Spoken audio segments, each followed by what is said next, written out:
말씀은 창세기 16장에서 보겠습니다. 창세기 16장 1절부터 6절까지 말씀입니다. 주일날은 창세기를 강의하고 있습니다. 오늘 본문의 말씀 창세기 16장 1절에서 6절까지 말씀을 제가 받들어 봉독 올립니다. 아브라함의 아내 사레는 출산하지 못하였고 그에게 한 여종이 있으니 애굽 사람이요 이름은 하갈이라. 사레가 아브라함에게 이르되 여호와께서 내 출산을 허락하지 아니하셨으니 원하건대 내 여종에게 들어가라. 내가 혹 그로 말미암아 자녀를 얻을까 하노라 하매 아브라함이 사레의 말을 들으니라.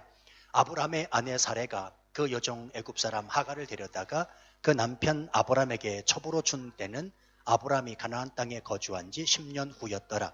아브라함이 하갈과 동침하였더니 하갈이 임신하매 그가 자기의 임신함을 알고 그의 여주인을 멸시한지라. 사레가 아브라함에게 이르되 내가 받는 모욕은 당신이 받아야 옳도다. 내가 나의 여종을 당신의 품에 두었거늘 그가 자기의 임신함을 알고 나를 멸시하니 당신과 나 사이에 여호와께서 판단하시기를 원하노라. 아브라함이 사레에게 이르되 당신의 여종은 당신의 수중에 있으니 당신의 눈에 좋을 대로 그에게 행하라 하매 사레가 하갈을 학대하였더니 하갈이 사레 앞에서 도망하였더라. 아멘. 잠깐 기도하겠습니다. 하나님 아버지, 종의 말씀 들고 섰습니다. 종의 모습은 온전히 감춰주시고 하나님의 영광의 빛만 드러나는 이 시간 되게 하여 주옵소서. 종을 온전히 도구로 사용하시고 하나님 말씀 되온코자 하오니 주께서 말씀하시는 중에 말씀 듣다가 삶이 치유되고 말씀 듣다가 강건하는 역사가 있게 하여 주옵소서. 뿐만 아니라 성도들 말씀이 들릴 때마다 말씀에 결단하고 순종 확연노라고 다짐할 수 있는 시간 되도록 성령님 도와주옵소서. 예수님 이름으로 기도하옵나이다. 아멘. 어머니가 되고 그리고 한 남자의 아내가 되는 이 믿음 있는 여자분들은 참 대단하다라고 하는 생각을 가지게 됩니다. 여러분 한국 교회 교인 분포도를 보면 여자가 많을까요? 남자가 많을까요? 예, 여자분들이 많습니다. 보통의 경우에 한국 교회를 보게 되면 한 70% 이상이 여자분들이라고 하고요. 저희 교회도 보면 남자분들보다는 아무래도 여자분들이 많이 있게 됩니다. 저는 생각합니다. 이분들이야말로 오늘날 대한민국을 이뤄냈고 또 앞으로 다음 세대를 믿음으로 키워내실 믿음의 어머니요 믿음의 아내라 그렇게 생각합니다. 감리교 창소자였던 이 존 웨슬리의 어머니 수산나라고 하는 여인이 있습니다. 이 여인은 자녀 19명을 아주 훌륭하게 키웠다고 해요. 대단합니다. 하나같이 자녀를 정말로 하나님이 쓰시는 하나님의 사람들로 키워냈습니다. 한 번은 이 수산나가 자기 아이들에게 사과를 하나씩 나누어 주었고요. 남은 것은 바구니에 담아 선반 높은 곳에 올려두었습니다. 그런데 이 존 웨슬리는 더 먹고 싶은 욕심에 의자를 놓고서 그 어머니 몰래 선반 위에 있는 사과를 꺼내어 훔쳐 먹었다고 합니다. 이게 발각이 안 되겠냐고요. 이게 발각이 됐습니다. 이 어머니 수산나가 그 사실을 알고서는 이 존 웨슬리를 불러다가 따끔하게 혼내는데요.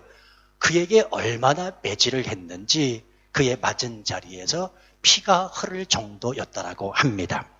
훗날 요한 웨슬리는 그때 일을 회상하면서 이렇게 말을 합니다. 만일 그때 내가 어머니로부터 실컷 매를 맞고 혼나지 않았다면 나는 아마도 지금의 때가 되지 못했을 것이다. 저는 이 예화를 접하면서 비슷한 예로 예전에 저희 어머니가 저를 혼내셨던 기억이 막 떠오르더라고요. 제가 시골에서 초등학교를 다니고 있을 때였습니다. 제 밑으로 남동생이 하나 있지요. 저희 교회도 한번 와봤었는데 2살 터울입니다. 지금은 이렇게 딱 보면 생긴 모습이 완전히 다르지만 어렸을 때는 저희 어머니가 거의 쌍둥이처럼 키우셨습니다. 그래서 먹는 것도 같이 먹고 또 옷도 같이 입고 했는데 제 마음 안에 어느 날 이런 생각이 들게 됐습니다. 그래도 내가 2살 위 형인데, 아무리 같이 크지만 내가 그래도 형인데 좋은 옷은 내 몫이지 않느냐라고 하는 생각을 갖게 됐습니다.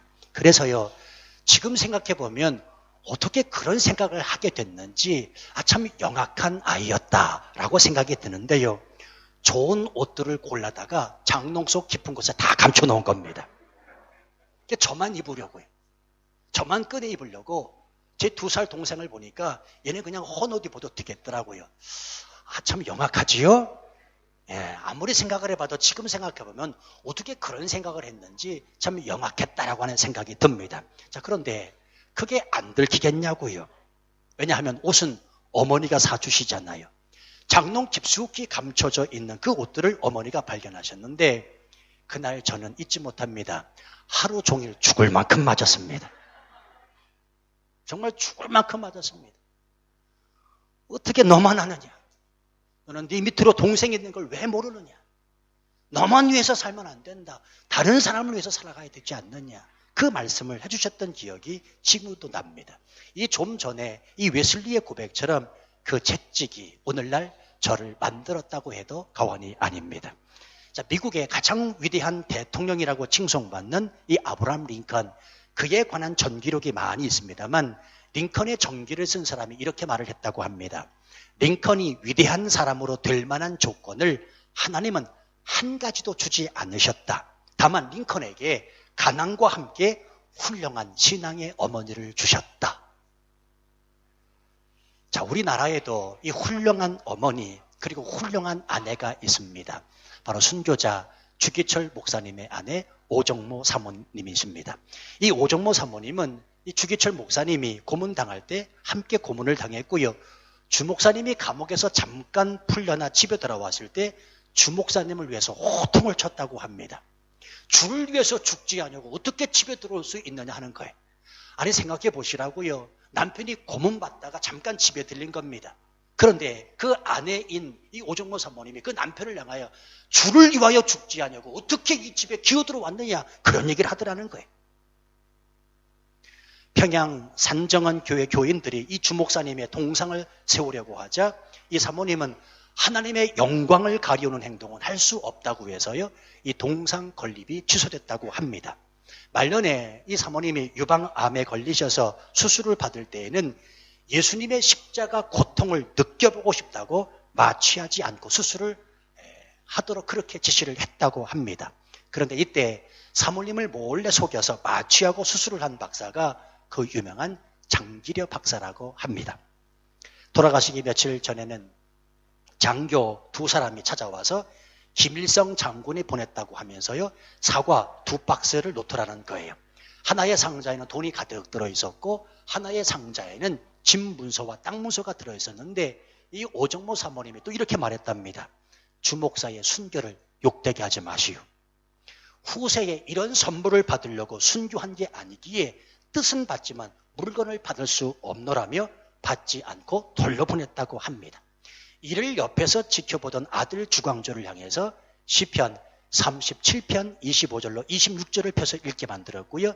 이 말씀은 평생 어린 주광조 아들의 좌우명이 됐다고 합니다. 그 말씀이 뭔고 하면 내가 어려서부터 늙기까지 의인이 버림을 당하거나 그의 자손이 걸식함을 보지 못하였도다. 그는 종일토록 은혜를 베풀고 꾸어주니 그의 자손이 복을 받는도다. 사랑하는 성도 여러분,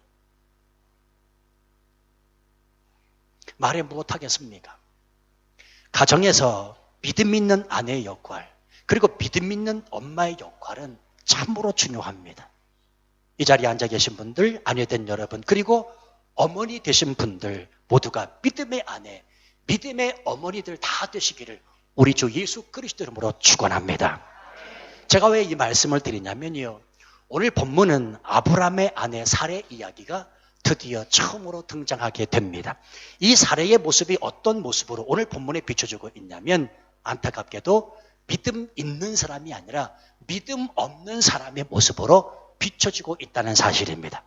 오늘 우리는 이 말씀을 통해서 내 믿음의 현 주소를 들여다볼 수 있었으면 좋겠고요. 그럼에도 이 사례를 통하여 일하시는 하나님의 역사를 발견하실 수가 있어야 됩니다. 자, 하나님께서 창세기 12장에서 아브라함에게 나타나셔서 말씀하셨습니다. 복을 주겠다. 너는 복의 근원이 되라 말씀하셨습니다. 자, 그로부터 몇 년의 세월이 흘렀냐면 오늘 본문에도 기록되어 있지만 10여 년의 세월이 흘렀습니다. 그 10여 년 동안 아브라함과 아내 사라에게는 수없이 많은 일들이 있었습니다. 우리가 앞에서 살펴봤지요. 애굽에도 다녀왔고 전쟁도 치루었고 또 조카 롯하고도 헤어지게 되었습니다. 자, 그때마다 이 아브라함은 믿음의 연단 그리고 믿음의 훈련을 받으면서 하나님이 어떤 하나님이신지 자기에게 복 주시겠다고 말씀하신 그 하나님이 어떤 하나님이신지 조금씩 알아가기 시작합니다. 자, 그런데 문제는 누군가 하면 아브라함의 아내 사레였습니다. 그도 역시 남편 아브라함을 따라 믿음이 자라가면 좋으련만 그렇지 못하다는 사실입니다. 성도 여러분, 여기서 한 가지 제가 말씀드리고 넘어갈 게 있습니다. 목사의 믿음이 목사 사모의 믿음과 똑같다고 보시면 안 됩니다. 물론 목사 믿음보다 목사 사모가 믿음이 월등히 뛰어난 분도 물론 있습니다. 그러나 분명히 아셔야 됩니다. 목사는 목사요, 사모는 사모입니다. 같이 보면 안 된다는 사실입니다. 오히려 목사는 목회를 통해서 선교 사역을 통해서 믿음의 훈련, 믿음의 연단을 받는 중에 하나님이 어떤 하나님이신지 점점점 깨달아 알아갈 수 있지만 사모는 그렇지 않을 수 있다는 말입니다. 왜 그렇습니까? 집에서 애 키우고 살림만 하다 보면 목사 같지 않기 때문에 그렇습니다. 목사와 다른 생각을 할 수 있기 때문에 그렇다는 것입니다. 지금 사례가 그렇습니다. 아브라함 곁에만 있었습니다. 아브라함 옆에만 있었습니다. 살림만 하는 여자입니다. 오매불망 사례가 기다리는 것은 오직 아브라함의 대를 잇는 것이었습니다. 다시 말하면 임신하는 거란 말이었습니다. 게다가 남편 아브라함에게 잘 들었거든요. 여보, 하나님이 우리에게 복 주시겠대. 하나님이 우리에게 후사를 주시겠대. 자식 주시겠대. 그런데 10여 년의 세월을 아무리 기다려도 하나님은 복음커녕 아브라함을 훈련만 시키는 것 같거든요. 그래서 사례는 기다림에 지쳐서 지극히 인간적인 잔꾀 하나를 생각해내는 것이 오늘 본문의 2절 말씀입니다. 2절 말씀 보세요. 사례가 아브라함에게 이르되 여호와께서 나의 출산을 허락하지 아니하셨으니 원하건대 내 여종에게 들어가라. 내가 혹 그로 말미암아 자녀를 얻을까 하노라 하매 아브라함이 사례의 말을 들으니라. 자, 우리는 여기서 사례의 고민을 엿볼 수가 있어야 됩니다. 여러분, 오늘날도 그렇지만 결혼했는데 아이를 갖지 못하는 이 부부의 심정 어떻겠습니까? 더욱이 여자 쪽의 부담은 말할 수 없는 고통으로 다가올 수 있습니다.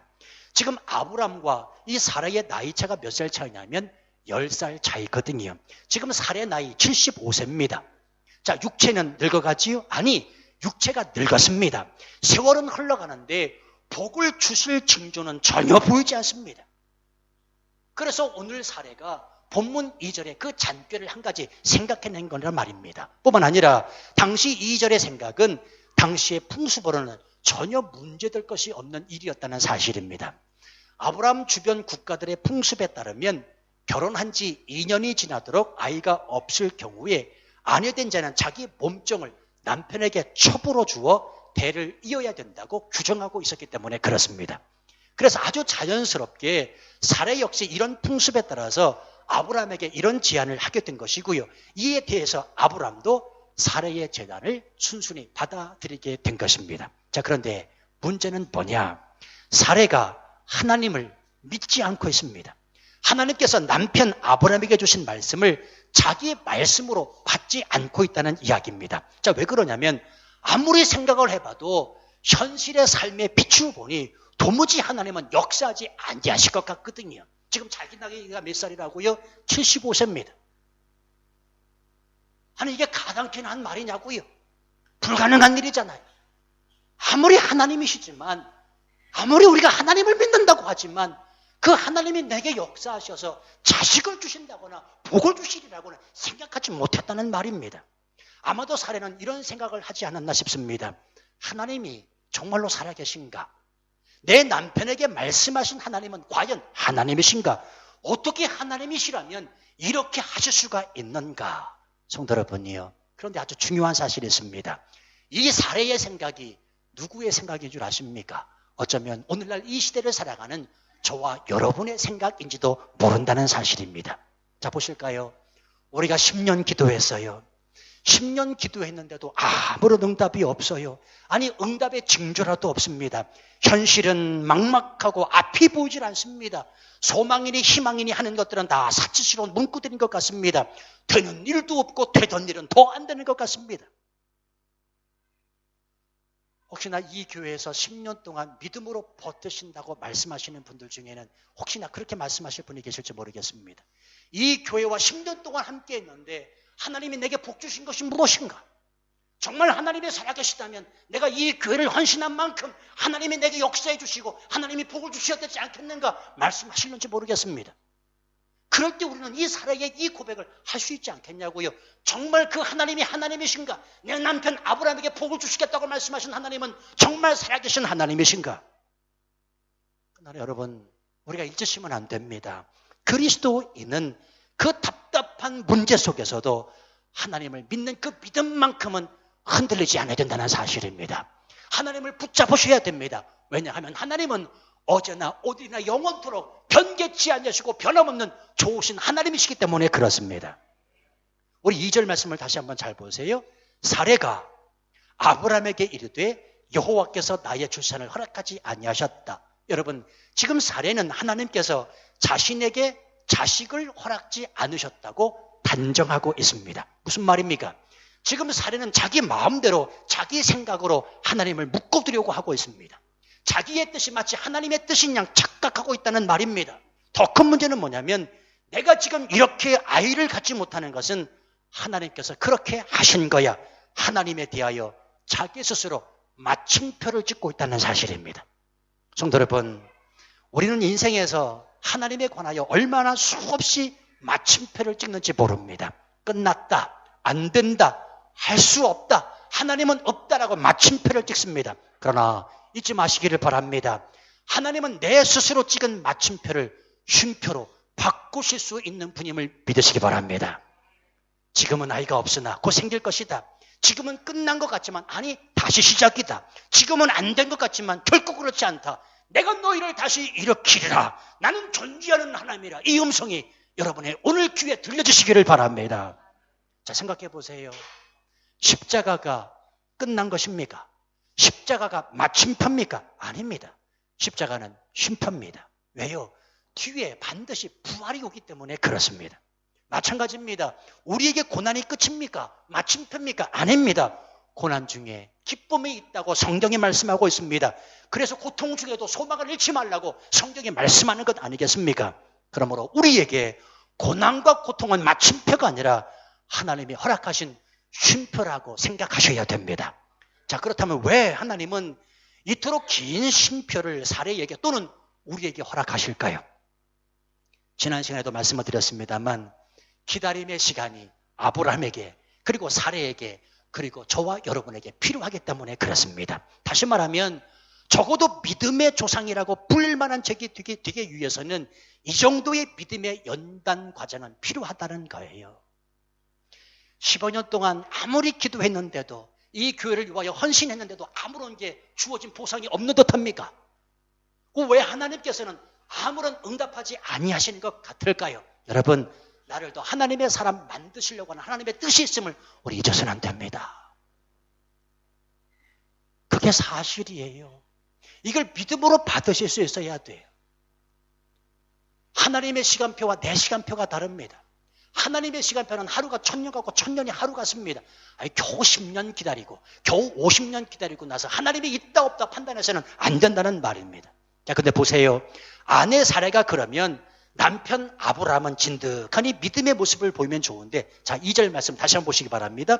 사례가 아브라함에게 이르되 여호와께서 나의 출산을 허락하지 아니하셨으니 원하건대 내 여종에게 들어가라. 내가 혹 그로 말미암아 자녀를 얻을까 하노라 하매 아브라함이 사례의 말을 들으니라.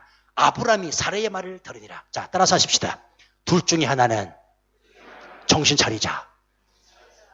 여러분, 둘 중에 한 사람은 정신 차려야 됩니다. 부부 중에 둘 중에 한 사람은 반드시 정신을 차리고 있어야 됩니다. 정말로 아브라함이 믿음 있는 사람이라면 이 상황에서 이렇게 할 수가 없습니다. 이 상황이 닥쳤더라면 어떻게 말을 해야 됩니까? 적어도 이렇게 말해야 되지 않을까요? 여보, 그게 무슨 소리요? 하나님의 약속을 믿고 사는 우리 아니요. 네, 당신 임신하지 못하는 심정은 이해하겠소. 그러나 하나님이 우리를 여기까지 인도하지 않으셨소. 우리 한번 끝까지 힘들더라도 참고 기다리며 기도해 보십시다. 뭐 이래야 되는 건 아니겠습니까? 뭐 적어도 남편이라면 이 정도 남편은 되어야 되지 않습니까? 치앙마이 중앙교회 남편들은 다 이런 남편들 되시기를 바랍니다. 아니 그렇잖아요.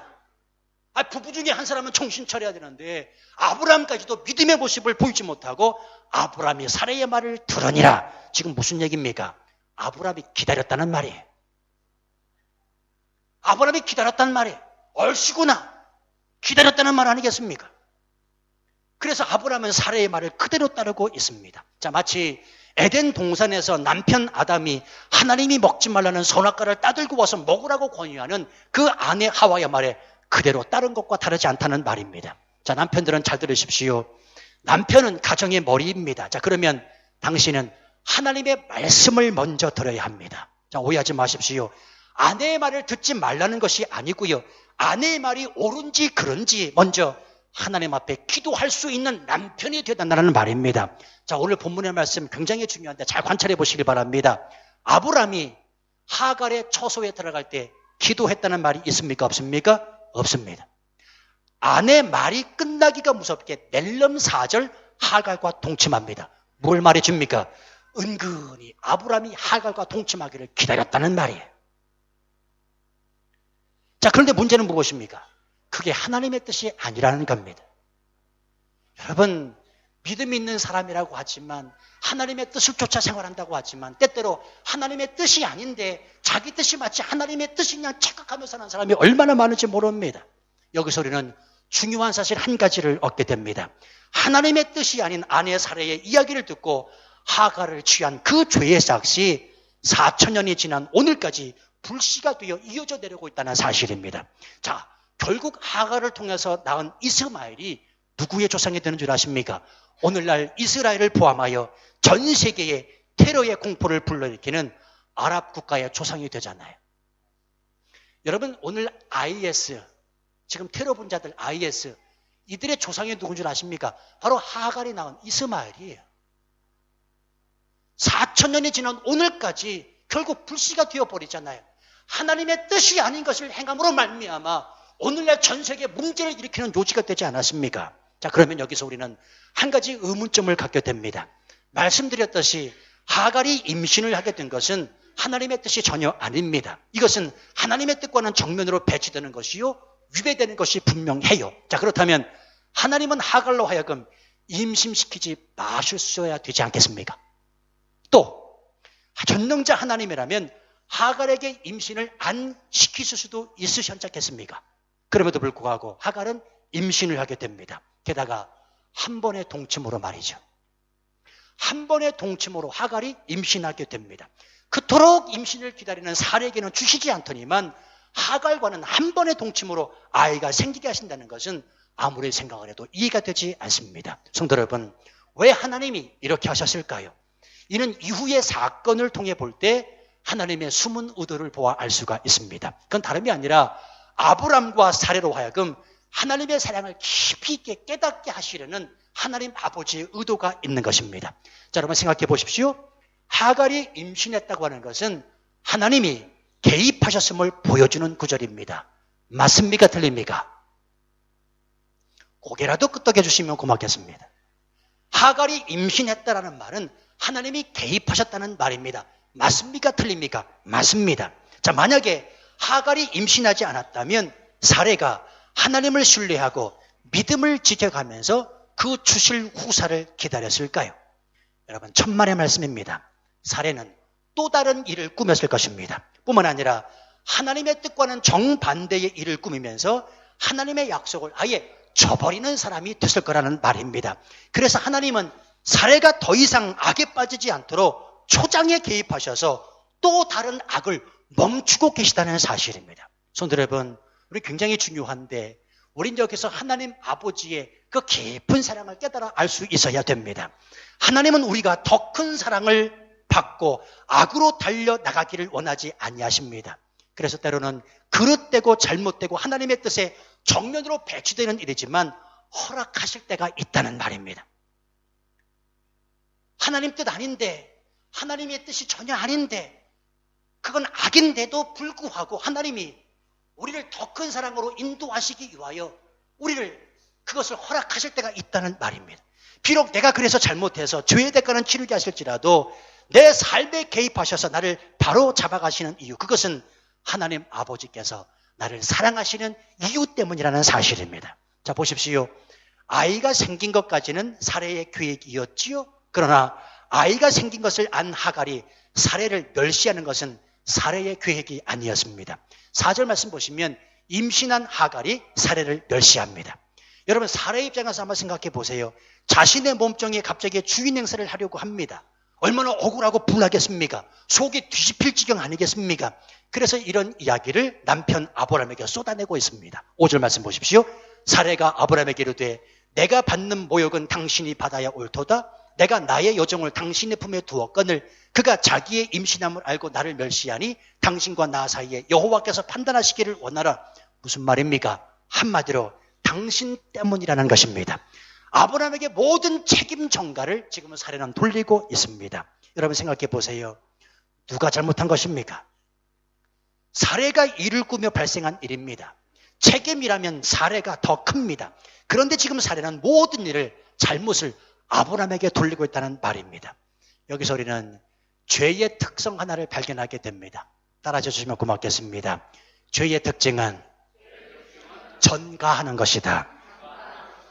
다시 말하면 죄의 특징은 그 죄의 탓을 남에게 돌리는 겁니다. 자기 문제인데 다른 사람에게 돌립니다. 자기 잘못인데 다른 잘못인 양 돌립니다. 자기 실수인데 다른 사람 때문에 내가 이렇게 실수했다고 돌리는 거란 말입니다. 아담이 그랬습니다. 죄를 범하고 하나님의 낯을 피해 숨어 있으면서 하나님이 아담을 찾지요? 이 아담이 뭐라고 이야기합니까? 하나님이 내게 준 그 여자가 나를 이 모양 이 꼴로 만들었습니다 라고 말합니다. 이 말은 선악과를 먹은 것은 사실이지만 따지고 보면 내가 먹은 그 잘못은 하나님이 내게 붙여주신 그 하와에게 있고 나가서는 하나님 당신에게 있습니다 라고 하는 말과 똑같다는 이야기예요. 여러분, 오늘날 도둑질을 하고 나서 사람들이 그렇게 말합니다. 이 사회가 나를 도둑놈으로 만들었다. 사람들이 술을 진탕 먹고 말합니다. 이 세상이 나로 하여금 술 마시게 만들었다. 교회를 다니는 성도들 중에도 자기가 잘못하면 교회 탓이요, 목사 탓이요, 그 성도 탓이라고 말하는 사람 얼마나 많은지 모릅니다. 성도 여러분, 정말 그렇습니까? 정말 내 잘못이 아닙니까? 그 사람 잘못입니까? 그 사람 때문입니까? 아니요. 이 모든 것들은 바로 죄의 특징, 죄를 전가하고자 하는 죄의 습성이라는 말입니다. 한국 사회와 한국 교회 이야기를 할 때마다 참 가슴 아픔이 많은데요. 내 탓이요가 없습니다. 다 너 탓입니다. 내 탓이 아니라 그 사람 탓이라고 말합니다. 내 탓이 아니라 저 사람 탓이라고 말합니다. 여러분 꼭 기억해 주세요.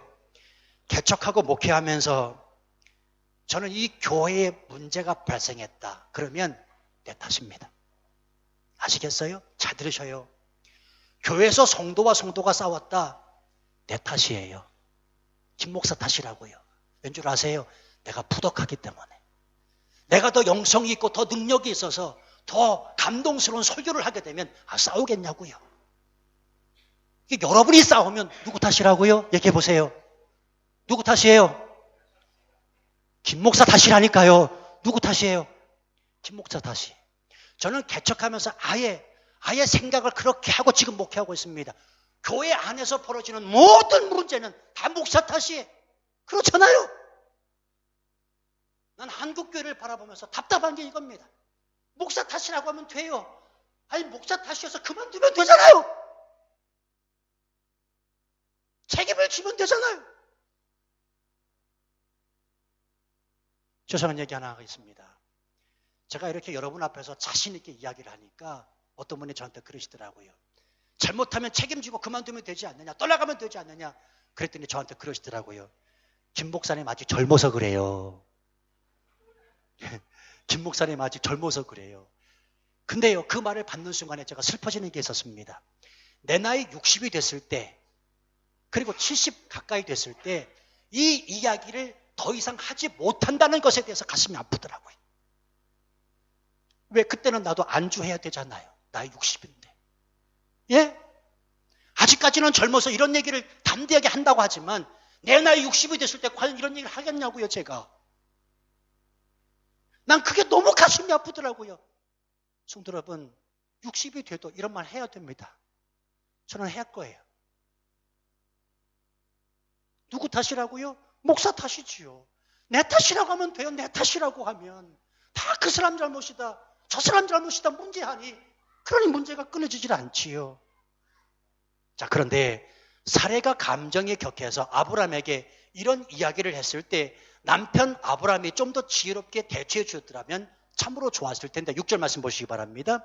아브라함이 사례에게 이르되 당신의 여종은 당신의 수중에 있으니 당신의 눈에 좋을 대로 그에게 행하라 하매 사례가 하갈을 학대하였더니 하갈이 사례 앞에서 도망하였더라. 자, 여러분, 아브라함이 지금 뭐 하고 있습니까? 결과론적으로는 사례의 손을 들어준 것이지만 하갈에게는 또 다른 상처를 안겨주는 사건이 되었습니다. 다시 말하면 하갈을 무참하게 버려버린 겁니다. 이것이 아브라함의 또 한 번의 실수입니다. 여러분 생각해 보면 하갈이 무슨 죄입니까? 죄라면 임신하고 눈 한 번 사례에게 흘긴 것밖에 없습니다. 그런데 아십니까? 이렇게 쫓겨난 하갈 그리고 그의 후손들이 복수의 칼을 4,000년이 지난 오늘까지도 갈고 있다는 사실입니다. 자, 그럼 중요합니다. 이 모든 결과가 왜 찾아오게 됐습니까? 다른 게 아니라 아브람도 사례도 믿음 있는 모습을 보이지 않았기 때문에 온 결과라는 사실입니다.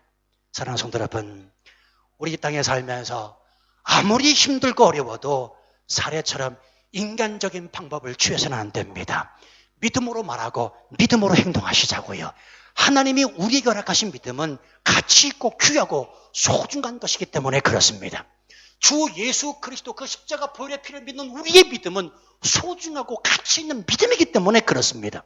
오늘 믿고 내일 못 믿을 그런 믿음이 아니라는 것입니다. 오늘 믿어진 그 믿음에 감격해서 일평생 주를 위하여 헌신하며 죽기 헌신하고 섬기는 사람, 바로 그 사람이 하나님의 사람이라는 것입니다. 예수님 말씀하셨습니다. 인자가 올 때에 세상에서 믿음을 보겠느냐? 인자가 구름 타고 이 땅에 오실 때 믿음 있는 사람을 보겠느냐? 예, 주님, 내 믿음이 여기 있습니다. 하나님 앞에 우리의 믿음을 당당히 내세울 수 있는 저와 여러분 되시자고요. 성도 여러분이요, 믿음의 사람은 실수 안 하는 사람이 아닙니다. 실수했다면 그 실수를 가지고 하나님께 겸손히 믿음으로 나오는 사람이 믿음의 사람입니다. 왠 줄 아십니까? 하나님의 은혜가 무엇인지 알고 있거든요. 오늘 보세요. 아브람과 사례 실수 연발하지요.